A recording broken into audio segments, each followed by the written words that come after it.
윤석열과 젤렌스키, 민심 역행하는 윤석열.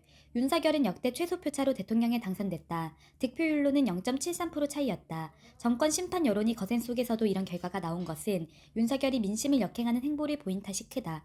윤석열은 후보 시절 선제 타격, 주적은 북한, 사드 추가 배치, 유사시 한반도에 자위대 들어올 수 있는 것과 같은 전쟁 망언을 일삼으며 전쟁을 싫어하고 평화를 바라는 민심에 정확히 반대되는 모습을 보였다. 윤석열은 당선 이후에도 인도 태평양판 나토라 불리는 미국 주도의 군사동맹 쿼드에 가입하는 수순을 밟고 징글징글한 친일파, 원조 자유대 한반도 개입론자 김태효를 인수위원으로 인선하는 등 민심을 역행하는 행보를 지속하고 있다. 미국의 대북, 대중국 적대 정책의 맹종에 끝내 나라를 전쟁의 구렁텅이에 밀어넣을 심산으로 보인다. 거기에 대통령 집무실 용산 이전 강행 추진 등으로 하루도 나라가 조용할 날이 없다. 이에 취임도 하기 전인데 벌써 국민 속에서는 윤석열 정권이 얼마 가지 못할 것이다와 같은 이야기가 돌고 있다. 미국의 전쟁 아바타 젤렌스키. 저 멀리 우크라이나에서는 지금 전쟁이 진행 중이다.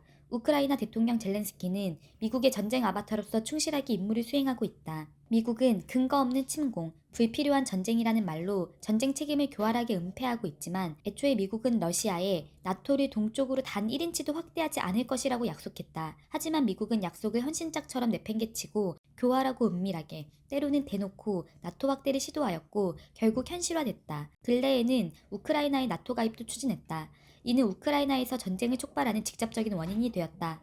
자국의 이익을 위해 우크라이나를 희생시키며 깡패 국가로서의 모습을 드러낸 것이다. 그런데도 젤렌스키는 국익은 뒷전에 두고 전쟁 와중에도 미국의 입맛대로 계속 나토 가입 의사를 밝혔다. 나토에 군사적 지원을 해달라며 확전을 꾀하고 있기도 하다. 이처럼 국익과는 상관없이 미국에 맹종하고 있다. 반면 미국은 그 어떤 것도 해주고 있지 못하다. 격화하는 한반도 정세. 한반도 정세가 격화하고 있다. 이는 북한과의 약속을 지키지 않은 미국의 책임이다. 도널드 트럼프 미국 대통령과 김정은 북한 국무위원장이 2018년 6월 12일 싱가포르에서 사상 최초로 북미 정상회담을 가졌다. 북미 양국은 회담을 마치며 새로운 북미 관계 수립, 한반도 평화체제 구축 등의 내용이 포함된 공동 성명을 내놓았다. 북한은 동창리 미사일 발사장 폐기, 풍계리 핵실험장 폭파 등 비핵화 선제 조치를 취하였으며 합의 사항도 성실히 이행했다.